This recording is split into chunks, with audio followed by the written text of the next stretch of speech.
Masih di Morning Zone bersama saya Andri dan juga Mbak Siska.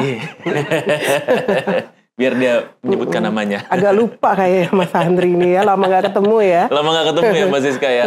Tapi kalau ngomongin film tadi ya, kita lanjut nih.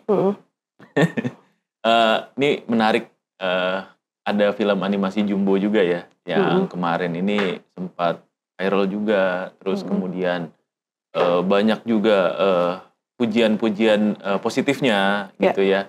Dan ini juga jadi apa ya? Jadi ajang pembuktian bahwa anak-anak Indonesia, tim kita, animator kita itu juga ternyata bisa membuat film yang sebagus itu.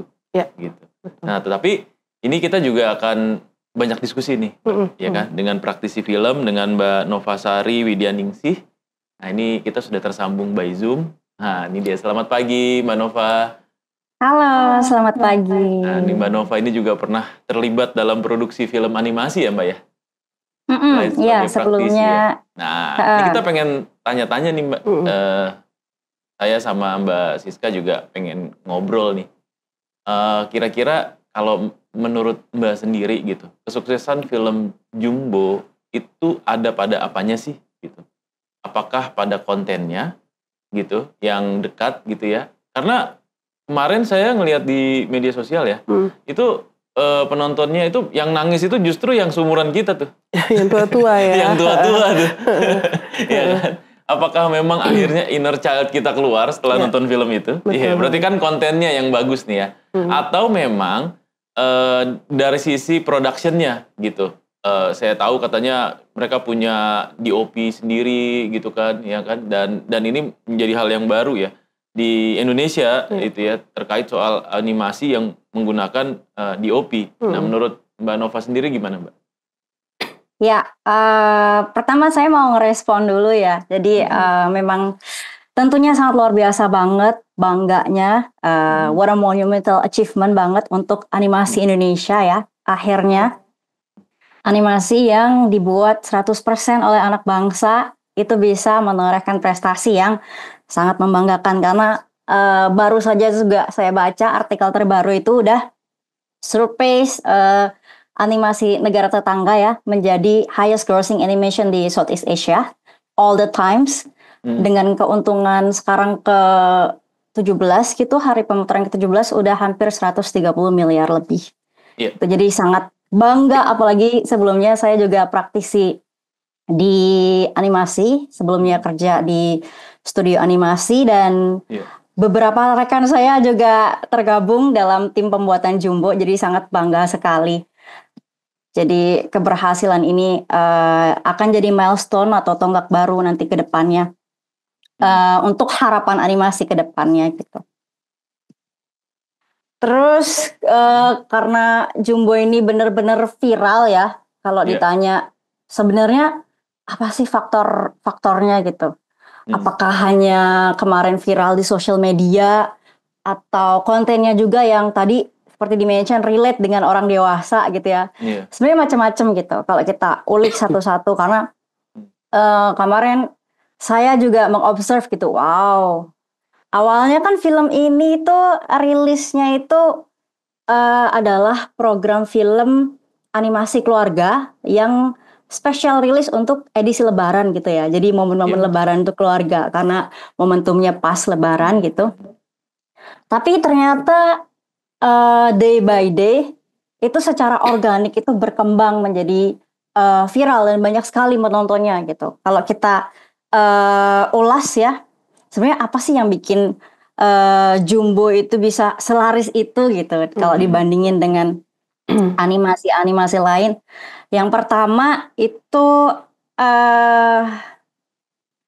Jumbo itu bukan sekedar film animasi anak-anak aja, tapi justru film ini bikin hati penonton dewasa itu juga relate gitu ya, terutama mereka yang aktif di sosial media, dan ini sangat berhubungan dengan nanti keviralan yang diciptakan secara organik oleh netizen Indonesia gitu ya. Jadi semua orang pada FOMO gitu. Kalau mau dibahas lebih luas sih, yang pertama dari kontennya sendiri ya. Jadi segmentasi penontonnya kalau kita lihat kan film ini memang sengaja dibuatnya kan segmentasi usianya itu semua umur gitu atau SU gitu kan kalau dari LSF. Nah, meskipun kategorinya itu memang film-film anak-anak gitu ya, ceritanya anak-anak dan ratingnya semua umur, tapi nyatanya film ini tuh justru dinikmati oleh spektrum yang sangat luas gitu. Saya sendiri sengaja memperhatikan ketika dari awal film ini rilis sampai current atensi dari audiens ya. Saya nonton kalau pagi dan siang tuh orang tua dan anak-anak tuh kebanyakan weekend mereka nonton di awal-awal. Tapi semakin viral ketika saya nonton di malam hari, sengaja saya observe gitu, oh ternyata non-parents dan penonton yang saya temukan di bioskop tuh justru penonton dewasa yang mungkin belum berkeluarga gitu dan tidak membawa anak gitu. Bahkan ketika saya kemarin sengaja nontonnya malam, itu saya tidak menemukan ada kategori anak di situ. Jadi orang-orang dewasa yang pulang kantor gitu, mungkin karena ngelihat viral di social media, jadi tertarik ingin menonton gitu. Apalagi ceritanya beresonansi dengan orang dewasa juga gitu. Jadi nonton berapa kali, Mbak? Saya nonton 1 kali, tapi saya beberapa kali tuh ke mall sengaja karena kemarin kan gembar-gembornya sold out di mana-mana. Bahkan saya tuh juga kemarin akhirnya nonton dengan tiket termahal karena di mall-mall yang mungkin tiketnya murah itu udah full gitu. Nah, jadi tapi kalau dari sisi cerita yang tadi Mbak bilang ya spektrumnya luas gitu ya dan ngena banget gitu ya untuk semua umur. Ini artinya memang secara konten ini memang bagus banget ya, Mbak? Ya, exactly. Dari secara konten ya kalau kita ngomongin tadi umur ya, meski demografisnya mungkin ditunjukkan untuk anak-anak, tapi kalau kita lihat dari kacamata psikografisnya dan emosionalnya tuh justru orang-orang dewasa nih yang kena dan akhirnya mereka bikin review pribadi di social media gitu ya. Banyak orang yang mencari refleksi kehidupan di cerita konten dari film tersebut gitu. Ceritanya sederhana tentang anak-anak tapi ternyata banyak moral value yang disampaikan di dalam film itu gitu. Jadi ini boleh di-spill nggak sih kita? Boleh lah ya. Dikit ya. Mungkin salah satu karakter yang mungkin relate sama kita orang dewasa mungkin Atta kali Mbak ya. Karena ini banyak yang bilang relate sebagai sandwich generation, terus harus kerja dari muda, membiayai keluarga gitu. Mungkin satu karakter itu mungkin. Iya, satu karakter Atta itu benar sekali. Jadi spoiler dikit karena ya memang kalau kita lihat-lihat juga dari dialognya meskipun mereka itu anak-anak, tapi mereka tuh juga memiliki pemikiran dewasa juga gitu. Karena ternyata kondisi situasi mereka kan berbeda-beda gitu ya. Ada yang sudah ditinggal orang tuanya gitu. Jadi mereka secara psikologi bisa berpikir dan berkembang lebih dewasa gitu dan bisa menjadi refleksi kita. Jadi memang benar kekuatan narasinya yang relate gitu dengan kehidupan manusia, terutama orang-orang dewasa juga. Mereka mengaitkan dengan inner child kita karena kita pribadi kan setiap masing-masing kita punya inner child gitu ya.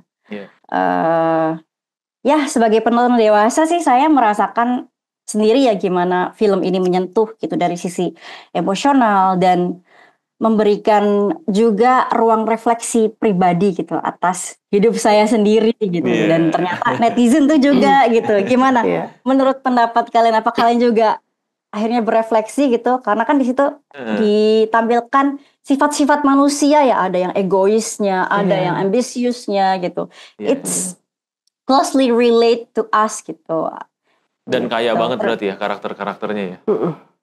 Jadi masing-masing karakter tuh bahkan perubahan karakternya pun kan biasanya di cerita tuh di saat kita memformulasikan cerita tuh dalam film juga pasti ada perubahan sifat nih atau perubahan tiap karakter. Jadi kita bisa melihat secara clear di sini gitu ya dalam cerita. Jadi banyak pesan moral yang kuat dan relate yang disampaikan dalam film Jumbo ini tentang makna kehidupan, terus mimpi gitu, kita mengejar mimpi, ambisi, terus balancing how sebaiknya kita harus menjalani kehidupan.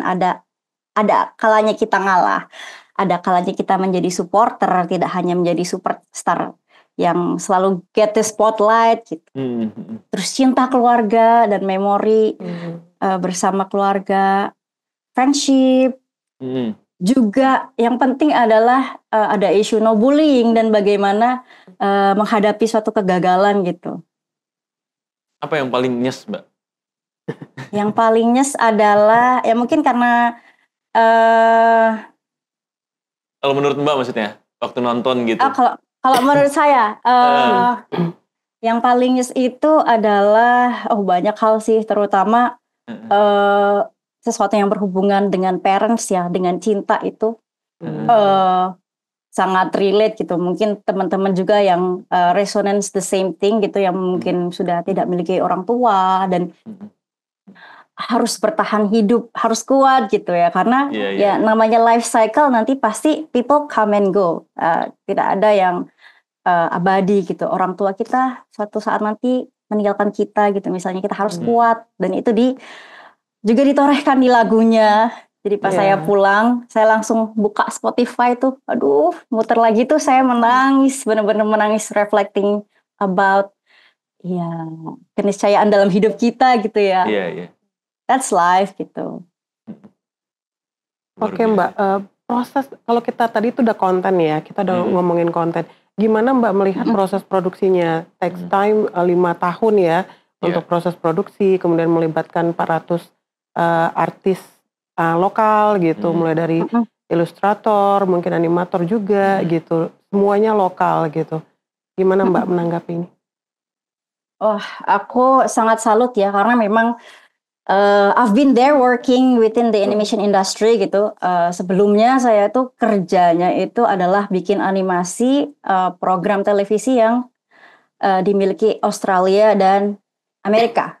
Jadi memang studio Indonesia itu kebanyakan kita outsourcing program-program IP dari luar negeri. Padahal ya kalau kita lihat sendiri, memang sumber daya manusia kita tuh sangat mumpuni dan mampu. Itu hanya memang fundingnya, courage untuk membuat suatu film panjang itu membutuhkan materi yang sangat luar biasa banyak gitu. Jadi kalau dari kru saya sangat salut, dan saya percaya, dari dulu sudah percaya, karena a lot of program film dari luar tuh nge-outsource dari kita, dari Asia termasuk Indonesia yang paling besar.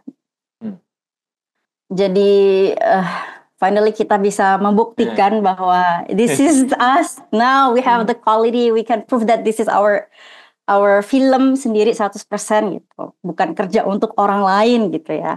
Jadi sangat bangga. Jadi sebagai industry practitioner sangat senang sih. Dan juga hal yang kita perhatikan kalau ngomongin tentang pembuatan film animasi panjang gitu ya. Hal yang paling penting itu adalah gimana salah satu struggle kita tuh masih pada pendanaan gitu. Dan kemarin saya pasti diskusi dengan teman saya yang kerja di Visinema. Ya memang challenge utamanya adalah how to ensure investor mau menginvest dananya mereka kepada animasi panjang Indonesia gitu. Karena so far belum ada proof gitu. Pasti kalau kita lihat data ya, kemarin saya sempat cek data juga, film-film Indonesia itu yang ditayangkan di bioskop untuk animasi itu range penontonnya itu berkisar 10.000 sampai 600.000 gitu. Jadi belum sampai 1 juta. Jadi pasti investor tuh akan ya mikir 2 kali gitu untuk invest ke animasi Indonesia. Apalagi produksi film animasi itu memerlukan waktu yang panjang, berbeda dengan live shooting action gitu. Karena memang prosesnya pun berbeda, mulai dari konsep art, terus bikin aset-aset 3D-nya gitu ya, terus nge-polish-nya, nge-animation-nya, bahkan sampai post production itu memang sangat panjang dan berbeda dengan kalau kita syuting film live action gitu ya. Terus teknologinya memang saya sendiri kan aktif stalking di Instagramnya, jadi bagus, tim marketingnya juara banget, nge-spill banyak BTS dari film, jadi orang makin penasaran gitu ya. Terutama kalau ngomongin teknologi kamera. Jadi sebelumnya saya bekerja itu, kalau di industri animasi yang pernah saya kerja itu, kamera itu akan disetting di softwarenya. Jadi ada misalnya softwarenya namanya Maya gitu atau Blender, itu pasti ada kameranya di dalam situ, kita akan set di situ. Jadi via komputer. Tapi film ini ternyata dia pakai kameranya itu kamera real time gitu ya. Jadi dia dari komputer udah ada asetnya gitu, ada 3D asetnya lengkap dengan environment-nya apa, terus karakter yang ada di situ apa gitu ya. Dan ada seseorang kameramen atau director of photography yang mengoperasikan kameranya langsung gitu di depan komputer sesuai dengan gerakan movement kamera yang diinginkan. Jadi lebih dinamis dan lebih real gitu. Saya rasa ini kemajuan teknologi yang sangat pesat dan sudah digunakan di luar negeri ya. Kalau di Hollywood ini memang sudah biasa diterapkan gitu, digunakan. Dan ini menjadi selain lebih dinamis dan lebih real, lebih efektif dan efisien juga dibandingkan kalau kita bikin shootnya kamera itu, placementnya ketika kita memproses di software gitu. Berarti ini bisa dibilang ini ya, tadi kan Mbak bilang juga ini menjadi milestone animasi Indonesia ya. Yang mungkin nanti kalaupun ada animasi lagi gitu, harus bisa melampaui ini kan gitu ya. Harapannya gitu. Harapannya ya kan? Iya, karena ya kalau kita lihat dari art style-nya aja ya, untuk kualitas, saya tuh lihat sampai detailing texture dari pewarnaannya, itu tuh sangat detail gitu. Dan ketika saya tanya ke pihak Visinema, ternyata mereka memang terinspirasinya dari Disney Pixar gitu ya. Baik art style-nya maupun penceritaannya gitu. Jadi semoga mereka sih bilangnya semoga ini bisa jadi acuan baru gitulah standar animasi Indonesia. Biar apa? Biar investor juga makin tertarik untuk invest ke animasi Indonesia gitu. Dan memang tadi ya, investor ini memang gambling sebenarnya untuk invest di animasi ya. Karena biasanya film Indonesia kan nggak jauh-jauh dari horor ya. Exactly. Dan tiba-tiba muncul animasi, genre baru lah ya, animasi gitu. Dan ini menjadi sebuah tonggak sejarah juga sebenarnya ya, film Jumbo ini ya, bahwa animator-animator Indonesia dan para praktisi yang bekerja di dalamnya, termasuk para pengisi suaranya, itu juga luar biasa ya. Iya, exactly. Kalau kita lihat nih, banyak di-spill di situ. Untuk castingnya aja tuh luar biasa gitu, yang embe-embe aja kemarin saya lihat. Itu ternyata Ganindra Bimo, bahkan Chico Jericho ya katanya. Chico Jericho juga, Bimo, Chico Jadi embe Jericho. doang itu ya. Bahkan yang punya Visinema aja, Mas Angga Sasongko, itu tuh beliau juga melewati casting gitu. Awalnya, bisa nih jadi bapaknya atau siapanya gitu ya. Ternyata terus mendapatkan karakter embe gitu. Jadi, wow, kalau kita perhatikan ya, para aktor, voice aktor yang di belakangnya juga luar biasa. Dan artinya ini memang digarap dengan sangat serius ya, Mbak Nova ya. Nah, kalau dari Mbak Nova sendiri, pertanyaan terakhir mungkin ya, Mbak Siska ya, harapan untuk animasi di Indonesia, pengennya kayak gimana sih? Gitu. Kalau harapan untuk animasi ke depan tentunya lebih baik lagi ya, karena kita sekarang udah dapat momentum nih dari film Jumbo ini. Kita udah dapat dalam 17 hari bisa menjadi top gross di Southeast Asia gitu ya.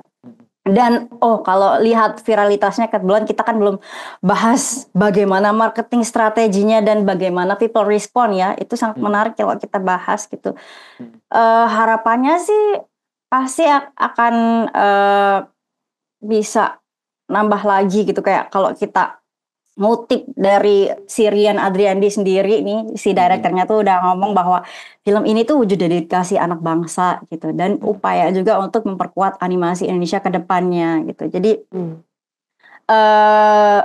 hopefully kalau dari pihak Visinema pas saya tanya, mereka mencoba men-treat film ini untuk menjadi IP, karena diharapkan mereka ke depan bisa jadi, si Jumbo ini kan bisa jadi IP gitu. Untuk bikin IP kan susah gitu ya. Jadi kedepannya pengennya sih film ini kalau udah jadi IP itu tuh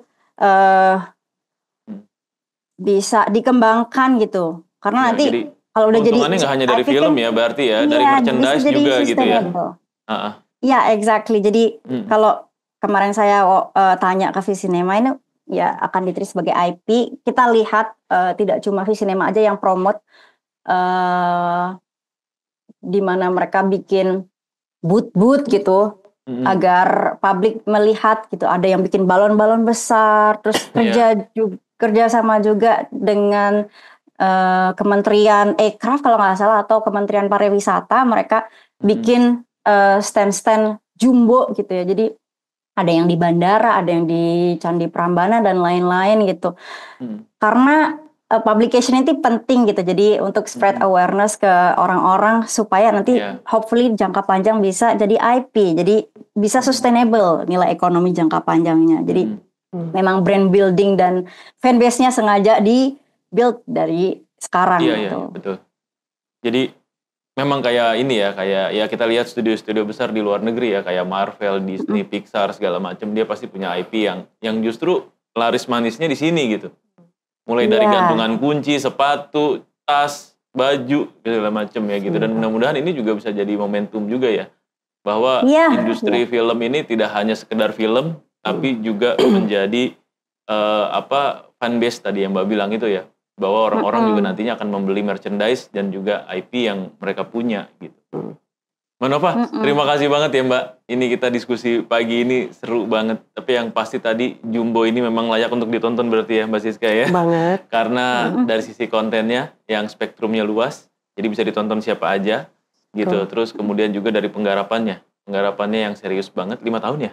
5 tahun. 5 tahun penggarapannya, nggak main-main. Jadi nggak benar-benar instan gitu ya. Benar-benar dilakukan prosesnya step by step gitu ya. Artinya dan banyak juga yang meng-appreciate, alhamdulillahnya gitu ya, hasilnya positif, semua orang suka, semua orang nonton, dan mudah-mudahan semakin banyak yang nonton juga nih ya. Untuk menghargai lah ya karya anak bangsa. Mbak Nova, terima kasih atas waktunya. Kita nanti bersua kembali Mbak. Sehat-sehat. Sampai jumpa Mbak. Thank you. Terima kasih. Tuh film Jumbo tuh. Iya.